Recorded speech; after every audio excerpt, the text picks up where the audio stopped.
Welcome to the Pod in Your Basement podcast, featuring Ben DeLessio and Joe Garza. They're alive, they're hungry, and they're opinionated.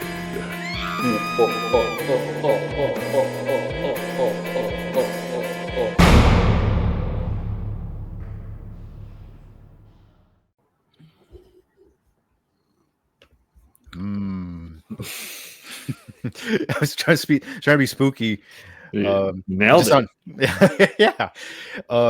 So this is something that we did over at the Reckless Musecast, but now we're bringing it over to the Halloween Fest, Horrorfest. Yes, Yeah, October, baby.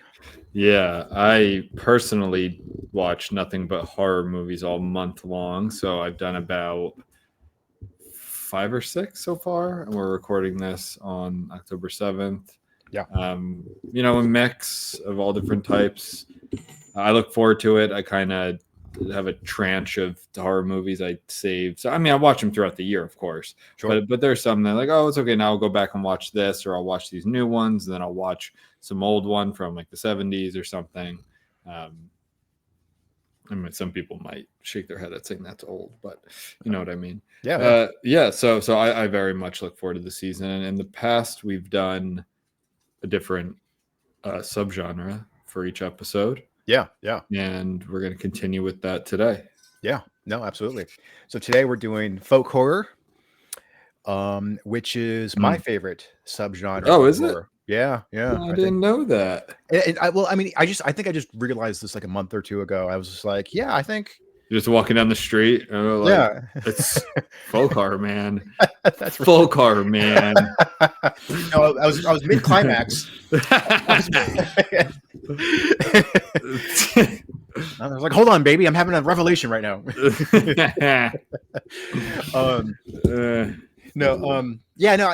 I think so. My cat, of course, decides it's time to. I think he's purring right into the microphone, so I'm just going to move him there. Oh, and it's a black cat too, which is perfect for the season. So he's a tuxedo, but yeah, he's mostly black. Yeah, gotcha. Yeah. Folk horror. I think folk horror is my favorite subgenre because one, I have a fascination with the occult. Not a practitioner of the occult, although I've been to several satanic events. I know. But I think the supernatural and the occult in particular, I'm fascinated by. I'm not like an outdoorsy person, but I like to go on hikes. I like to go camping when I can. And then, ever since I was a kid, I always just loved, the iconography of like, woods at night. We talked about the Blair Witch Project 1 or 2 episodes ago, and I just remember. And I think I might even mention it then, but I remember for summer camp, we showed up on the day when the previous school was leaving, and they left behind all like a bunch of like stick figure made of twigs and stuff, just to scare us. Oh. So it's sort of like just like that iconography of like when you were a kid. Oh yeah. When I was in 5th grade, I think. I didn't know you camp and hike. Yeah, it's been a while since I've been camping, but I go hiking. At least there's a place by my house I like to go hiking at quite a bit. Really? Yeah, it's within walking distance, so maybe it's not very excursion-y. Yeah. I can walk there from my house, but yeah, I like to go hiking when I can. But I do love the idea of like being trapped outdoors away from civilization, and especially if it's something where it's like you have someone from like modern civilization and now they have to deal with they've been stripped of like technology and sure, and now they have to contend with some like ancient eldritch evil or something like that. I've always loved that.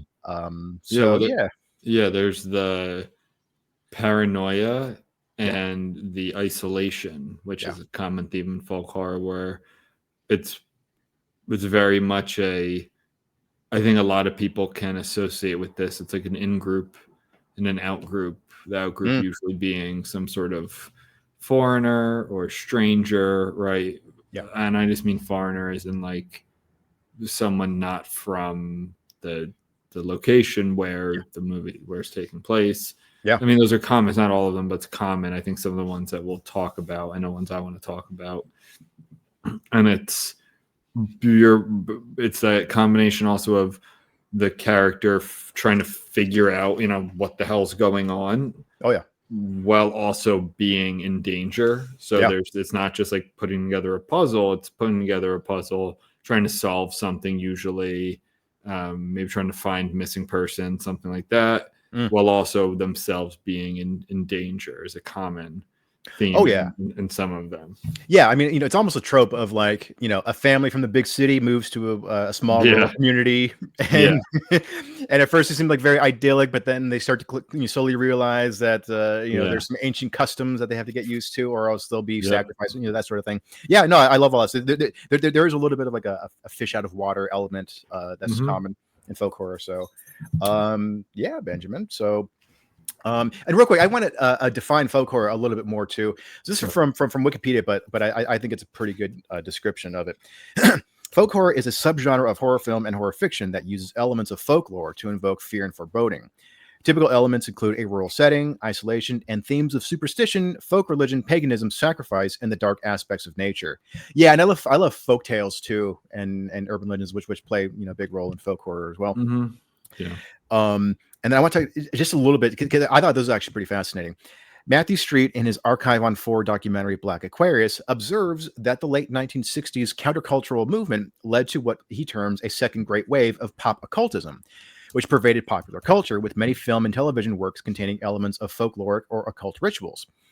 He describes 3 films from the late 1960s and early 70s as the unholy trinity of folk horror: Blood on Satan's Claw, Witchfinder General, and The Wicker Man. He says that they subvert expectations. But yeah, I thought this. Oh, in this part right here, he suggests that the rise of the genre at this time was inspired by the 1960s counterculture and New Age movements. He also cites an early example as the 1952 Finnish horror film *The White Reindeer*, in which a lonely bride is transformed into a vampiric reindeer, an idea derived from Finnish mythology and Sami shamanism. Yeah, that is true. Like, seems like the 1960s kind of, because then you also saw it in. With like Rosemary's Baby, you started to kind of see occult elements playing out in modern. Yeah, and I think there's some room for debate on what actually is folk horror. The Rosemary's Baby is an interesting one, actually. Well, let's talk about that in a second. But I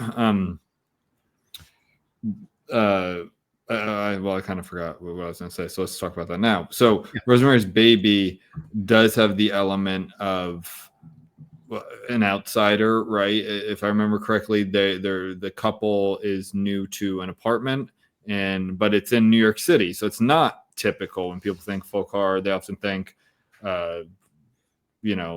Arcadian type settings, countryside, in the countryside, maybe even an island is common. So you're really isolated. But that's another interesting type of isolation. I mean, some people will say the loneliest people live in big cities, and even though you're surrounded by other people, and then, obviously Rosemary's Baby is definitely about the occult. So yeah, that's one I wouldn't have considered off the top of my head as folk horror. Right. But there you did list. Do you want to get into them right now? Do you want to get into like favorites? Because you listed out those 3. I've only seen one of them, and that's The Wicker Man, which I absolutely love. Like that's such, and we're talking about the original here from 73, I think. Not the Nick Cage one from the 2000s. No, the Nick Cage one, it has some great parts to it. I've never actually seen it start to finish, but I've seen the hits. It's just some great clips, but not for the right reasons. As many might as well just call it Meme the Movie. Like, it is very memeable. It's super memeable. In that clip we used to watch, we used to like pregame in college to this. It needs to be updated because it was like 2012 or 11 or so. It was called Nick Cage losing his shit. It's just this YouTube clip of all his mashed together from losing it, and really good ones are from The Wicker Man. But anyway, we're talking about the original, which is such a good movie. Because I think it may be like, again, of the ones I've seen, to me, The Wicker Man is a cornerstone of the genre. It has and what's really, I think what kind of gets lost nowadays is the religious aspect to it. The main character is a police officer or detective. It's in Scotland, so I don't know, maybe a constable or something. I don't know exactly what he would be, but it's notable that he's like a Christian. Yeah. Where he goes to an island off the coast of Scotland, and it's seemingly normal. The people dress normally for the most part. They work in regular jobs. They're relatively nice. I think some are standoffish. I can't remember exactly. But everyone's, clearly hiding something. He's looking for a missing girl. And when he starts to peel, he starts to peel back the layers of this island, it's really creepy, weird. Like the sexual teachings in the school is very phallic, a lot of it. And just people kind of messing with him. And then obviously the ending is an iconic ending with actual Wicker Man, the song. I mean, this movie's so old and it's so iconic. If you don't know the ending to the Wicker Man, I guess move on. But it's this giant effigy of a person made, and there's like animals in it, which I didn't love that part. But it's like a huge sacrifice, like human sacrifice. It's also a cornerstone of a subgenre, I would say, called like daylight horror. And it's just it's fantastic. I mean, I forget what I rated it, but definitely in the 90s. Again, cornerstone of the genre. Highly recommend it. I still haven't seen it, and I feel disgusted by myself for not having seen it. You should. I know. But I think the way you described it is accurate in terms of like its place as in the great canon of folk horror movies, where it's like, there were several films that had folkloric elements. But that one, to me, it sounds like The Wicker Man is sort of like the Halloween of I think that's a good way to put it. Yes, where it's agreed. Like, there were movies that had some slasher elements, but then that movie just crystallized all of those elements into one thing, and you go, okay, this is what folk horror is, and kind of define it going forward. And like he's like you said, the protagonist, he's this detective from. It's implied that he's from the mainland. He represents modern civilization, and now he's being faced with like the small town, which seems beautiful and idyllic at first, but then there are all these weird customs that you gradually start to reveal themselves. I mean, it just defines so many aspects of folk horror now. So, anything else you want to say on that one? Did you know it was? I'm sorry. Yeah. Go for it. No, go ahead. There was a spiritual sequel made by the same director. Came out in 2011. Yeah, 2011. It's called The Wicker Tree. He intended it as a companion piece to it. I heard that it's really bad though. But I would still want to check it out though. I don't know why do people do that? Like some things are so good. I get like remaking it. I guess. Sure. I don't know what do you think's worse, remakes or unnecessary remakes or unnecessary sequels? Good question, because I think unnecessary sequels, it's just like no, I'm sorry, unnecessary. I don't know, because they're both like cynical cash grabs in many ways. Like the unnecessary remake. At least there are some guardrails there, because unless the movie is, for instance, I just watched Martyrs, which is not something we'll talk about this episode, but I think it does merit an episode. It's this iconic, what's called like French extremism movie. But the point being that it's French. Yeah. I'm watching the movie 3 days ago. I'm still thinking about it. But then they remade it, in America. It's for an English language one, and it's supposed to be terrible.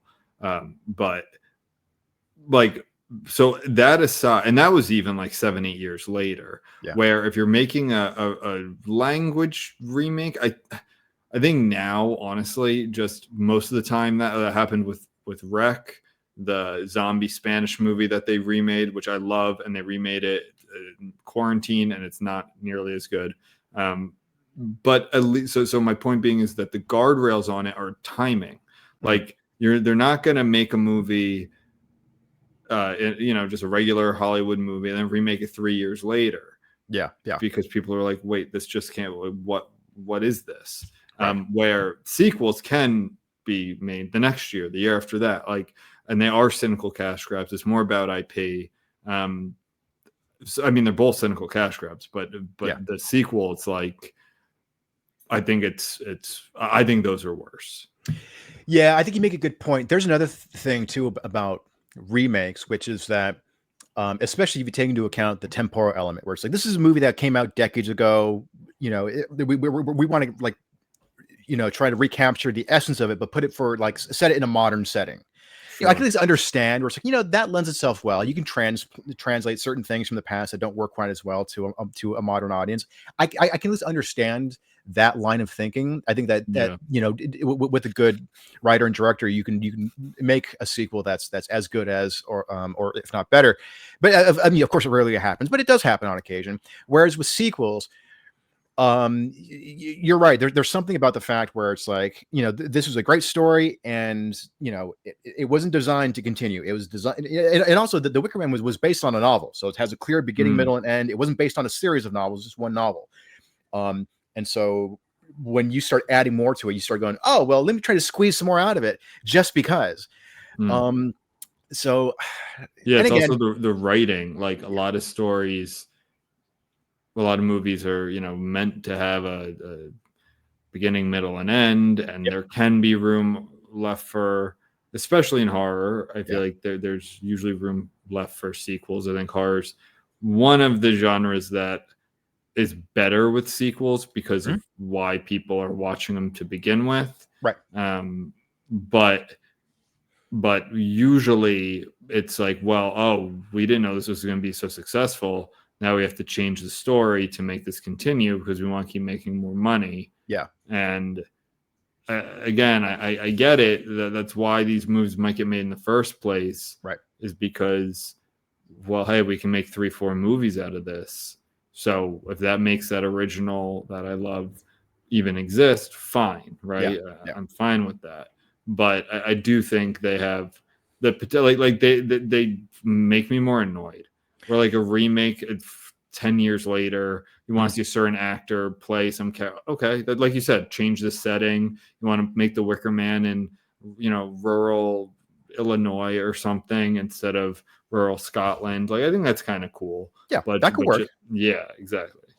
Yeah, and the other thing, one last thing about this, about sequels. I think unnecessary sequels annoy me because, especially when you have multiple of them, because then it starts to ruin the legacy of the original. Because now, instead of being like, oh, The Wicker Man was a great movie, if they made multiple sequels, then it's like, ugh, what an annoying series that was. It just got worse and worse and worse. Then it's like the whole thing kind of sucks. It's like, no, make one great movie. You ended the story, leave it there. You have this one singular masterpiece. Don't touch it. But then again, so many of these movies do have sequels that no one even really, especially in horror, like, like Friday the 13th, and what doesn't have a sequel? Yeah, that's true. Honestly, like Exorcist has several. Yep. Friday, Halloween, several. Texas Chainsaw Massacre, several. Yeah. So I don't know. Maybe what I'm saying isn't the best for horror, which this is a horror podcast. But anyway, Wicker Man is I think it's a good place to start if you're like, oh, you know, I want to go on a folk horror kick. I think that's where you start because it kind of lays the foundation for so many movies that come after it. Good pick. And I recommend it too, even though I haven't seen it. But my pick is, and it's funny, I didn't even think that this would be considered a folk horror, but I was like, oh, actually, yeah, it really is a folk horror film. I'm going with The Serpent and the Rainbow. Have you seen this one? No. I think I know it, though. I think I've seen it. Let me see. Go ahead, though. Yeah. So it was directed by Wes Craven. Came out in 1988.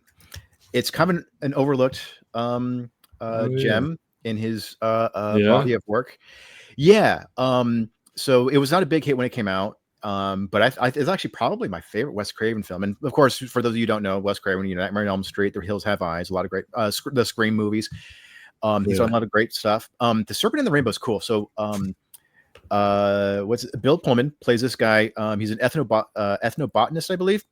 And so he's been hired by a pharmaceutical company to go to Haiti, I believe, and to explore voodooism, because he thinks that they think that it's not, anything occult. The production of zombies. They think it's a drug, and they want to use this drug like from a rare plant or animal, as an anesthetic, where it's like if you can slow a person's vitals down a lot more without killing them, then I think that would be a life-saving drug. So he's actually going for pretty, like pretty life-saving reasons. But he goes there, and of course, in this, because it's a horror movie, the voodoo is in fact is real, and it's not just but it's kind of a similar thing. Like, this is a guy he's being hired by a mega corporation in America. It's like, hey, go to this small little country out in the Caribbean, and it's not magic. It's probably something scientific that we can use for our own purposes. But then he gets caught up. And what's cool about it is that they shot it. I don't think they shot it in Haiti, but they shot it in the Dominican Republic, I believe. Okay. But at least there's a lot of on location atmosphere. That's one of just these small little towns and stuff. And what's also cool about it is that, like, the backdrop of it, there's some political upheaval that actually kind of works really well. That ties into the supernatural elements. Another cool thing that I love about the movie is that it has some really cool nightmarish imagery, and Wes Craven, I think, does an amazing job of blurring the lines between, is he losing his mind? Is he slowly becoming like under the influence of voodooism? Is this is what you're seeing actually happening? Is it a little of both? The ending gets a little over the top. I thought up until the ending, you're sort of like, I don't know exactly what's real and what isn't. Like, is this actually happening, or is he just being manipulated? It gets a little over the top in the ending, but it's a very cool, very creepy movie. A lot of really great nightmarish imagery. So I highly recommend it. It's a pretty cool movie. So I recommend that one. Yeah, I actually do recognize it. They have it at the library, and I've seen the cover and I've looked at it. I didn't realize that it was any good. So I can check that out. Yeah. And this is Wes Craven in the 80s. So he's running on all cylinders on this one. So check it out, man. All right. So I guess my next one would be a movie I've talked about a bunch. I actually have a poster in my TV room for it, which is a newish one, which is Midsummer. Yes. Which I really loved. I think I like it even more than Hereditary. I don't know if I went back and I watched them both. I can't. I remember being much more struck by Midsummer. Like, it's, again, daylight horror, daytime horror, and it's characters, a bunch of them out of place. They're Americans who go to Sweden.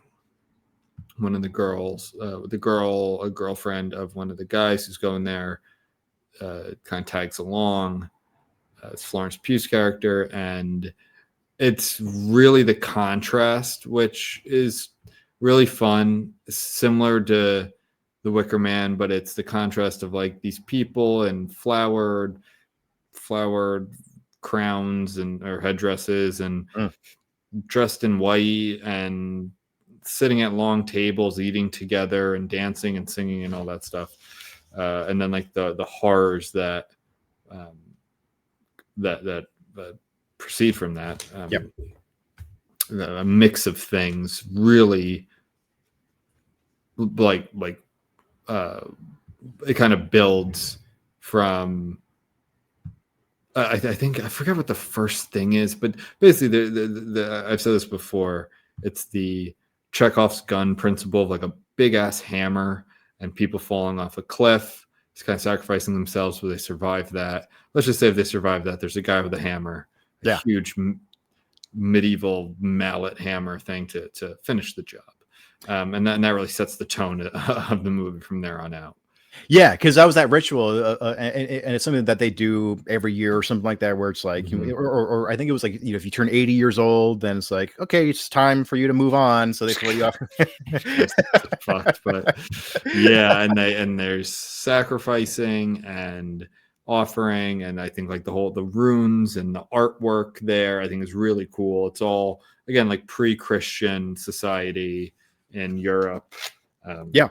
And I love the reactions of that first ritual scene, because like, how do you respond to that? Like, the response of the American college kids, I thought was terrific, because they're like, you guys just like willingly killed two elderly members of your community, but you guys are all totally fine with it. So it's like we're freaking out, but I guess we're not supposed to. So it's like I love that. Like they're the only ones freaking out. One of the guys there, it's like, and they all have their different they have their different motivations for being there, but one of them is, you know, to write a paper or like a project or something. He wants to be some sort of anthropological project, and that really is like, man, I mean, witnessing that, and then what happens after, that would be quite the report on this group of people. Yeah.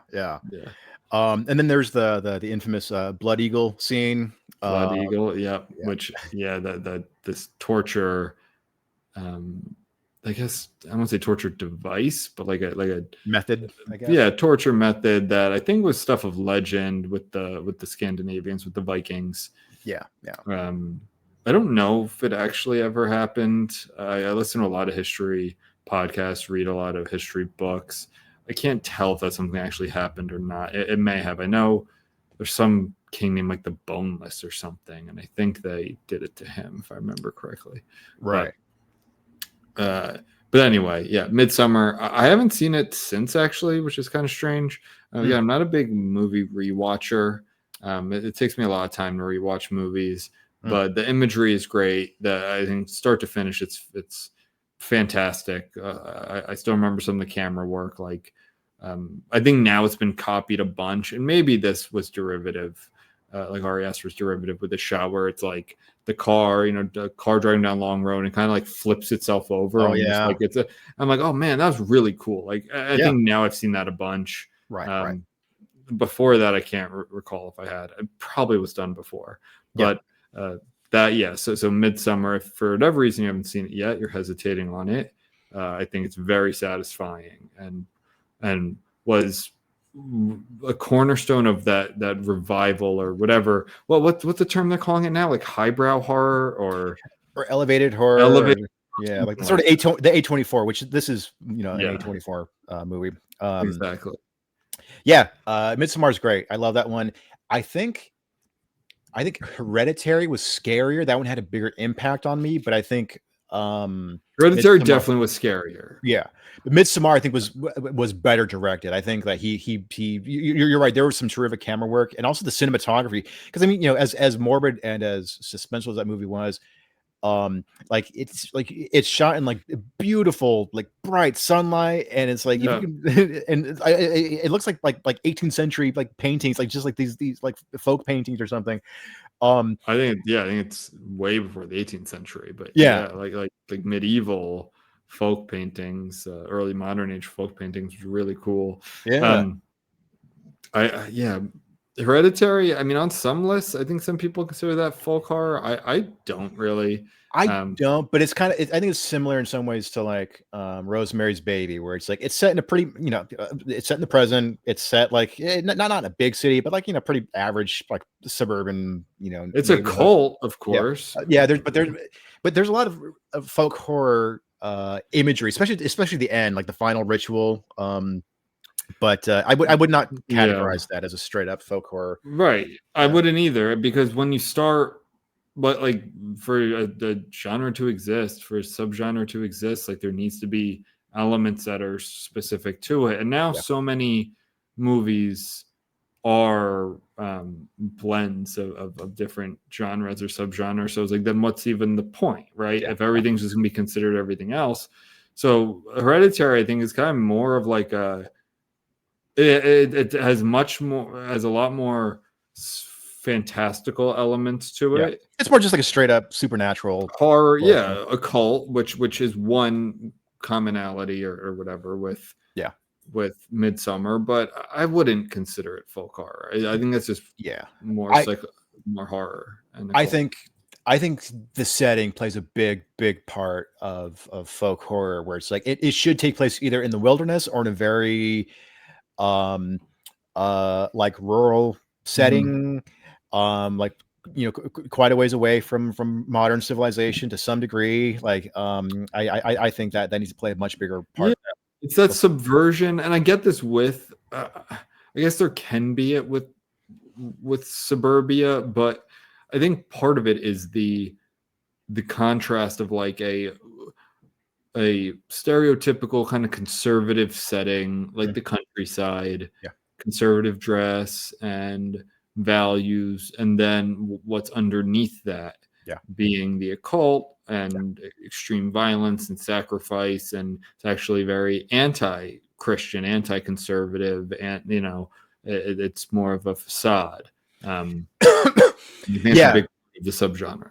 Yeah. With folk horror, I think you need like the protagonist to like to be stumbling into an ancient or outdated community rather than something ancient stumbling into modern civilization, which is what Hereditary really is. But while we're on the topic though of A24 elevated horror, my next pick of course is going to be The Witch. Which I loved. That's Robert Eggers' first feature-length film. That was one of the movies that was like when it was when it first came out, that was sort of like, oh, this is the scariest movie of this generation. I didn't think it quite lived up to that reputation, but I thought it was a damn good movie. It did remind me a bit of like The Shining in terms of just like every single scene is just instilled with so much dread. Like you're just like it's something there's something, and it's funny because it's not a very graphic movie. There's not a whole lot of like special effects, or you don't really see a whole lot really until the ending, but you just feel like there's like this presence surrounding every single moment in that movie. I remember like the famous scene from the movie from the trailer where she's playing peekaboo with the baby, and then she closes her hands, and then she opens them, and then the baby's gone, and then the camera pans up, and then it's just like this dark forest right there. I love that. The Witch is fantastic. It's I love Ralph Ineson. All-time voice. Oh yeah. And I love the language that 17th century. I think it's the 1600s. I think 1600s. So it's the like colonial America. The language is fantastic, and Ralph Ineson's just baritone voice. And again, it's it's this family who in the first scene, I think they're kind of being exiled from the local community, which is in some ways a death sentence, and sometimes a really vicious one, where this family has to move outside of the community and live in, I think it's Massachusetts they're in. And they're out near the wood, which has its own sort of terrors, whether that's Native Americans who are attacking, or it's animals, or whatever it is. It's that perfect kind of fish out of water setting where these people have to just survive. Did you I actually saw this recently where it was Eggers talking about the goat, and how he's like, yeah, you can't train a goat. The goat is an effing nightmare. What was the goat's name again? Was it Black Phillip, I think? Yeah, Black Phillip. Yeah, that's right. You know what's funny is that like goats have been synonymous with satanic imagery, especially like if you're listen to heavy metal as a teenager and stuff. And so for me, like it seemed like a cliche, right? But then like they did it in the movie, and I thought it was done really effectively. Like every time that goat was on the screen, I'm like, oh, that's Satan right there. He's just watching over or that's some kind of demonic thing watching over that family. Like it's like it was shot so well. Well, that's something that's really cool about The Witch is this isn't a movie that's trying to trick you. I don't think in any way. It's really like direct. I mean, go into that first kind of disgusting scene with the baby, like, oh yeah, that set the tone where right away that this is going to have some disturbing shit in it. So what I love too about the family's exile is that it's never explicitly stated, because I mean, when you watch the trailer, you think like, oh, like this poor innocent family, they're out, they have to fend for themselves, and America's not even America yet. Like we're still like America's just like like it's it's this like a little colonial sperm thing.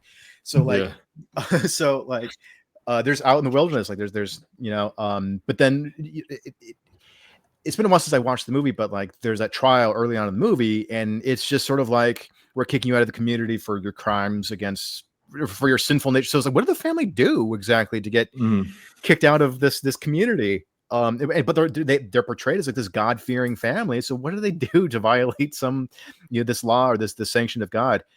And also, Robert Eggers is wonderful when it comes to authentic, historical accuracy. I think pretty much all of his films are period pieces, really. The Witch, The Lighthouse, The Northman, and Nosferatu. They're all period pieces, and he loves attention to detail, which I love too. So when it came to writing the dialogue, he referenced a lot of journals from the 1600s to get like that really outdated style of talking. It's a really fun. It's like, I really like that period of history, which is weird for me because I don't particularly care for like, I'm not all that interested in 18th century, 19th century. I like things here and there. I like antebellum America. I'm really interested in that. Of course, I wrote a book about it that took place there. But kind of colonial America, I find really fascinating, whether it's Jamestown or the Massachusetts Bay Colony. I think that's really cool. And the language really adds to that. It's almost like folk horror, but like a gothic-y kind of folk horror. Yeah. Which is really fun. Yeah. So wait, do we find out why they're banished? No, it's never stated. It's just stated. It was like for crimes against God or for crimes against but it's just like, what crimes? So I don't know if it's just like, did somebody use the Lord's name in vain once and then now they're getting kicked out because they're ultra conservative, or did they actually do something that was pretty disgusting and so like, and it's funny because I mean, I think a big part of the theme of the film is like the sort of corruption of innocence, especially when you have like that hot witch seducing that little boy. So it's like, was this family already like kind of corruptible to begin with? Was that what made them so susceptible to the witch's influence? Either way, it's an awesome movie. So that's my pick. I don't really remember the hot witch.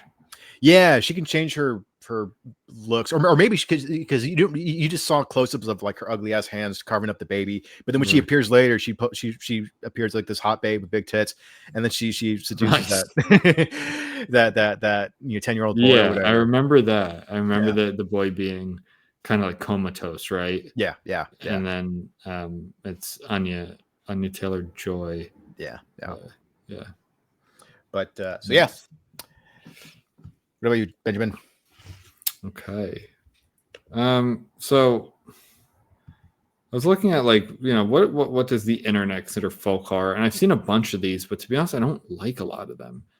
Ennie's Men, I didn't like. Some people loved this movie. Have you heard of Ennie's Men? It's ENYS space MEN, but it's not men as in like men. It's like I think it's the movies in Cornish. There's very little dialogue, like very, very little dialogue. And I think the dialogue there, some of it's in Cornish, and like that's a big deal because Cornish is kind of this like dead language or dying language. It's related to Welsh, but it's not nearly as common as Welsh. It's in all the way southwest England.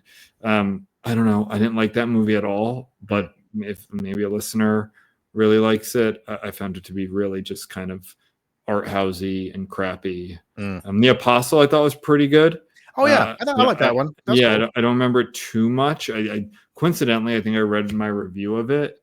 I just kind of looked it up, but I know that there's some really gnarly stuff in there that I think I found kind of necessary. But if you want some brutal sort of like some executions and things like that, The Apostle.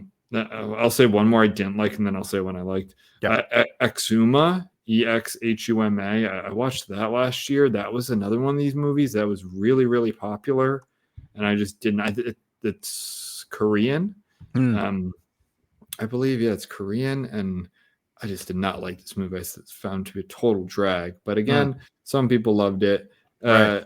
Are you going to discuss the Blair Witch Project? It was on my list. On my wish. It was on my list. you got a hot witch on your mind. Yeah. That one is on my list of ones to bring up. Okay. Yeah, and it's funny because that one, of course, always gets brought up as a found footage, but yeah, I mean, it's got a lot of the elements of a folk horror film. It's, college, or like at least young people from college or whatever, and they're going out into the woods and being harassed by a witch. And I mean, they're literally researching a folk legend. Yeah, like that's the whole motivation for the characters. Yeah. We did talk a lot about Blair Witch on the last episode, I think. Yeah. Right, but it is iconic. It's a cornerstone of found footage, which I think a lot of times has overlap with folk horror. It's definitely its own subgenre, but it has a lot of overlap. Like Blair Witch, genre defining. They're trying to locate the Blair Witch in the deep woods of Maryland. It doesn't have. I think what's cool about the Blair Witch Project is that it's like in the 90s. There's interviews with people. It feels very authentic. So I think a lot of it is. I think a lot of those interviews were people just kind of talking about the local legend, as if they were a part of a documentary and not a movie about a documentary. Right. Which I thought was really cool. Obviously, Blair Witch was a shoestring budget, so there's not too much visual horror, but or kind of classically visual horror, but it is so original in how it portrays paranoia, how it portrays isolation. So, I mean, again, I think I'd be surprised people haven't seen this movie. I know, yeah. but it's so it's one of the best to this day. I would put it up there, number 1 or number 2, probably, with the found footage genre, with Rec. But in terms of folk horror, it's number 1 in terms of found footage / folk horror. I mean, do you have anything else to add about Blair Witch? Yeah. So that movie came out in the late 90s, and it's funny because I was still probably only like 8 or 9, maybe 10 years old when it came out. And my parents generally didn't let me watch R-rated movies, but they let me watch the last 10 minutes of that. And it's funny because I remember like hearing rumors about it, like really scary. But here's the thing: when I watched the last 10 minutes of it, I didn't watch anything else leading up to that. So when I watched it, I was like, I was pretty, I was a bit of a scaredy cat. So but I remember not being scared at all because it was like, okay, it's just a chick. There's a shaky camera, and then there's like a guy standing in a corner, and she's screaming. Yeah. Why is this? Nobody's getting killed. You don't see the context is all exactly. Yeah. And then when I watched it later on as an adult, then it creeped me out. But I was like, I need to build up. It's the build up. It's being in that crucible of, paranoia is not the right word. What's the word I'm looking for? Where they're. Yeah, you think everyone's like, people are watching you, people are messing with you. It's more than paranoia because it's I don't know, it's real. I know it's what paranoid people say, but anyway, but just watching the last 10 minutes or so, Blair Witch does you're not, especially when you're a kid. Yeah, I feel like just visual things are much scarier when you're a kid. I remember one of the scariest things I ever watched as a kid. It freaked me out so much was the Witches movie, the Roald Dahl Witches. And they remade it recently, talking about remakes. But that original, I just remember freaked me out when they kind of reveal that they're witches. Like seeing those visuals were really did a number on me. But if I watch that now, and then like Blair Witch, I don't know. I think I didn't see like you. I wasn't allowed to watch those movies, but you always found ways to watch whatever. But even still, I don't think I saw Blair Witch, at least start to finish, well into my 20s. I want to say. I don't even think I saw it as a teenager. I don't think. I think I just kind of forgot about it, and then I definitely watched, and maybe I also watched the sequel to it, like the more modern. I don't know if they had like a sequel shortly thereafter, but the one where the brother of the main girl goes looking for her, like he goes looking for her, and it's a much more visually scary movie. Like you see the Blair Witch in that one, and do you not know this one? The sequel to the Blair Witch? Yeah. Yeah, it was a Book of Shadows, I think it was called. No, so this There was a remake. There was a remake though. That was much later on. It wasn't that long ago. It's like 2018 or something. Yeah, but it's not a remake. It's like I said, it's the brother of the main girl. Okay. And he goes looking for her in the woods, and then he kind of finds the Blair Witch. Okay. No, you're right. And that one was just called Blair Witch. Yes, that's just called Blair Witch. Yeah. Did you ever see Book of Shadows, Blair Witch 2? Did you ever see that one? It's so bad. They're always bad. Like, they're always. We just bad. talked about sequels. Yeah, like they're always like what? Maybe this is an episode, but like off the top of your head, what sequel's good to a horror movie? Terminator 2. Oh, to a horror movie. To a horror movie. Yeah, Terminator 2 is great. I mean, I think my favorite Friday the 13th movie is Part 6. So I don't even really like Friday the 13th. So wait, Part 6 is your favorite? Yeah, because it has an Alice Cooper soundtrack, and it was also the first one in the series. Hold on, you guys gonna love that. Aunt Claire. When Aunt Claire hears that, you like because the Alice Cooper soundtrack. Aunt Claire, when you hear this, she'll dig it. Yeah, she'll get it. She's obsessed with Alice Cooper. Oh, nice. No, it's got a great soundtrack. No, but the reason why I love it so much though is because that was the first movie in the franchise where the director was like, "Guys, we're on Part 6. Can I add some humor? Can I add some like self-aware? Can we like make fun of ourselves a little bit?" So it's a little more like jokey because he's like, Jason's not scary anymore. Can we have fun with it, please? I know. So I'm just not. I know. Jim loves Friday the 13th. I'm just not. And I should love it as a proud New Jerseyan because it's a New Jersey movie, right? But I just don't. So okay, so all right. So besides Part 6 of Friday the 13th, and I'm trying to think of movies that I actually like, not like so bad it's so bad it's good. Like actual good horror movies that have.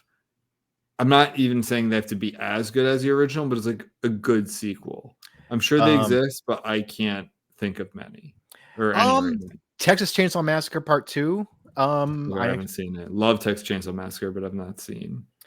That one I genuinely love, but again, like it goes in a completely different direction. It goes more like tongue-in-cheek satire.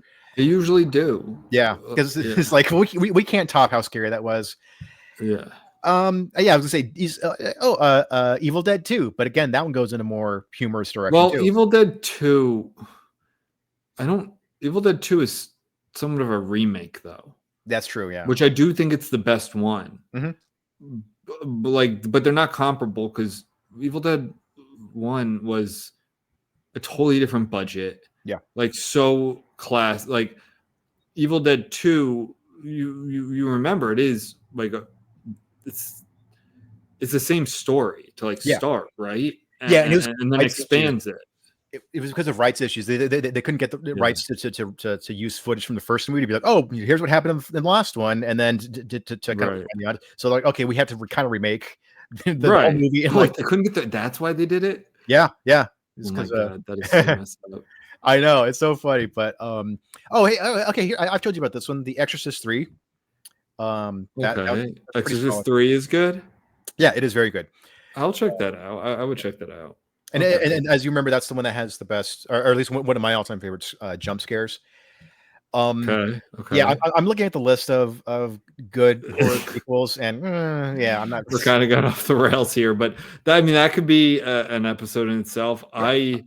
I like with horror sequels, I kind of just pretend they don't exist because I get it. Horror is such a moneymaker. It gets people to theaters. There's a lot of teenagers on dates. I think even still, which I love. Yeah. It's a lot. It's very IP dependent in many ways. When you have a hit, like I get it. I get people love Terrifier, right? And they're going to go see the Terrifier movie. I'm not into Terrifier. Yeah. But so I know that in and of itself, horror, like sequels in horror are sort of its own thing. Yeah. And I'm fine with it. But that is separate than saying that, oh, well, this sequel is actually good. It's a good movie, not just, well, it's a somewhat fun thing to do. And I'd rather go see that in theaters. I'd rather go see Exorcist 3 in theaters than go see the next Marvel thing, the next than a Pixar thing, like whatever that is. Right. The romance movie no one knows, like I've never heard about. Like, okay, I want to go to the movies. I want to go on this date. I want to go have a fun time. Such and such 3. Let's go do it. Yeah. Well, taking this back to folk horror. Yes. Back on track. My next pick is The Ritual. Have you seen that one? I might have talked about it at some point. I can't remember. It was on Netflix for a while. It's a pretty solid one. It's a British film, came out in 2017. And it follows a group of. I've seen this movie. It's about a group of friends, a group of dudes, and every year, like they go for a hike out in, I don't know, Europe, I guess. But what I love about it is that one of the friends was killed during somebody busted into like a liquor store and then shot one of them. But like one of the other friends was there and he did nothing to stop the killer. So now it's a year later. This is the first time that they're going on a hike without their friend. But there's a little bit of tension of like, you could have stopped that guy. Why didn't you? Our friend would still be here if you'd have done something, that sort of thing. So there's like this a bit of tension, which I like. I like, when a horror movie has some like human elements. There's some drama there, and the acting isn't, it's not necessarily Oscar caliber, but it's like you care about the characters, you care about these guys. They're not obnoxious, and so that's a unique dynamic to have in a friend group of, we love you, we've been doing this for years, but we have this kind of grudge against you, and we're only doing this out of tradition, not because we want to, sort of thing. Anyway, so they're going on this hike. I've not seen this, by the way. Oh yeah, it's worth checking out. It's a pretty solid one. So they're going through a hike through this old forest, and there's this monster that they stumble upon of like Nordic origins, I think. And it's like this. You've talked about this. Okay. Yeah. It's called Jotun Motor. So it's like it is an offspring of Loki and a moose, I guess. So it's actually one of the coolest creature designs I've ever seen. So, and it's like this massive like moose body, and then it has like this weird opening. It's almost kind of vaginal, like this weird like big opening thing, and then it has like human hands, like arms sticking out of the side of it, and there's just like two glowing eyes in the slit, I guess. It's a really and it's mostly done with CGI. But it's done really well. So it's mostly shot at night. And it's mostly from a distance, so it's not super obvious. It's CGI, and for the close-ups they use like animatronics and more practical stuff. And also you only get a few glimpses of it, which serve it really well. So it's such a weird, messed up looking creature that you only get a few glimpses of it from a distance or like at night or something. It's a pretty solid one, and there is some cult stuff going on. But yeah, it's a group of friends that are isolated in like the Swedish forests. They're being hunted down by this weird mongoloid, god hybrid creature thing. And it, it doesn't rely too much on jump scares or blood and guts. It focuses more on just, again, kind of like that fish out of water thing of, modern men from England stumbling upon some ancient evil. So yeah, that's my pick. Yeah. It makes me definitely, I mean, I'm not a camper anyway, not even a hiker, but yeah, folk horror would make you really not want to do any of that. Oh yeah. I don't know, man. I'm looking at the list. I think I guess I'll go with, I think for my last one, I think we should wrap it up soon. Yeah. Have you seen The Wailing? No, I haven't. Yeah, it's really good. The problem is, I didn't want to bring it up because I don't remember like too many specifics. So I don't want to be like, oh, this movie's good and that's it. But it is. Is it Bong Joon-ho? I can't remember. It might be. No, it might just. no, you racist. Yeah, it's not Hong Jin. How could you confuse those two names? It's not Bong. Well, Bong Joon-ho, did he do? Wait, he didn't do The Wailing. He did another. Oh yeah, I'd say another Korean. Yeah, no shit. He did another. He did another movie that I think I watched around that time. That was somewhat similar. Like it's both policemen. This was the one about like the rapist though, and that was definitely him. I'm not just being racist. Yeah, I know. Do you know which one I'm talking about? That movie was excellent. I can't remember the name of it right now, but if you're looking at Bong Joon-ho's filmography, it's like I think around 2003. But The Wailing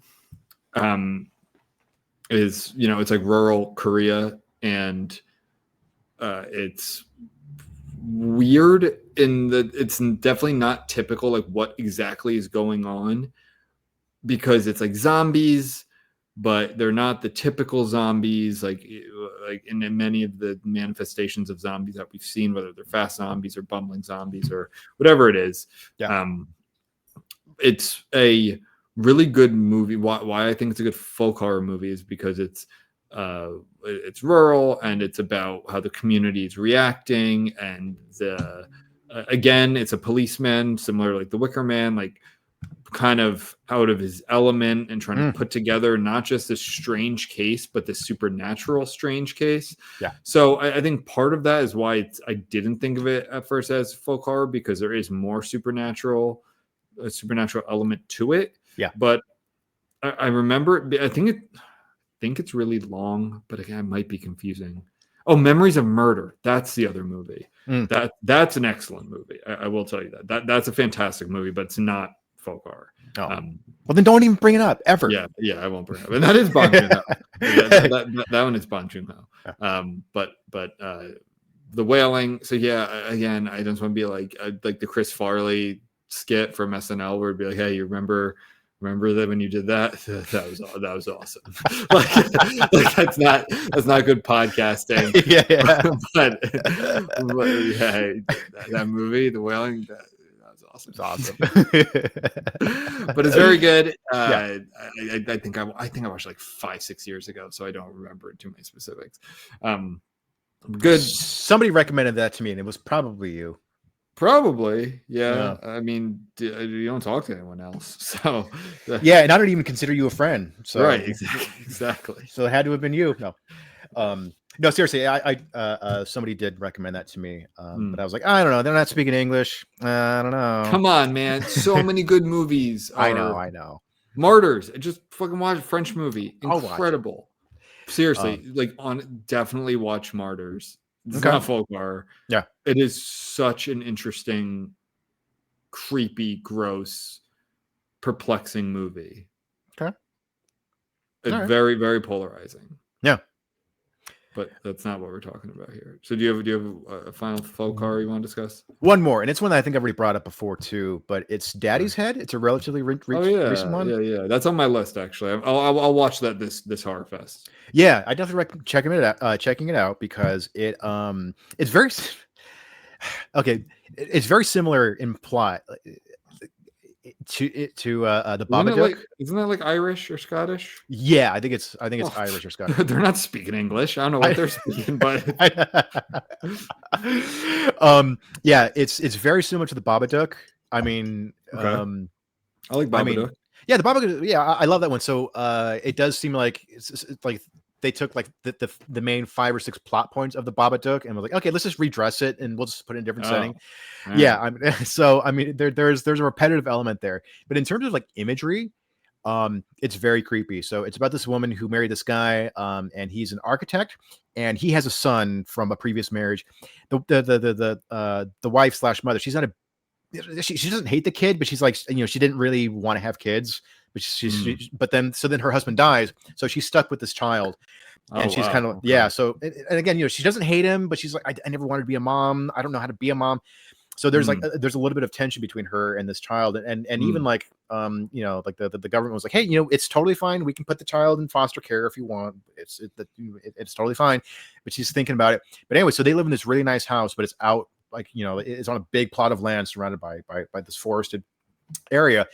The boy missed his father, and he starts seeing like this creature, this really weird little creature, like demonic looking creature thing, but it's got his father's face though. I think like the body of Gollum, but it's all like pitch black, so he blends in the shadows, so you barely see his body, but you see like this human face coming out of the shadows. Very creepy imagery.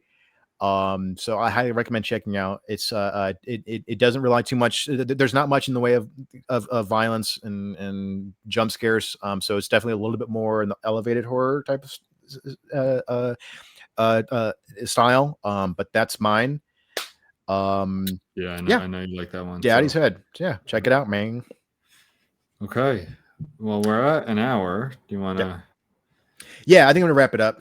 Okay.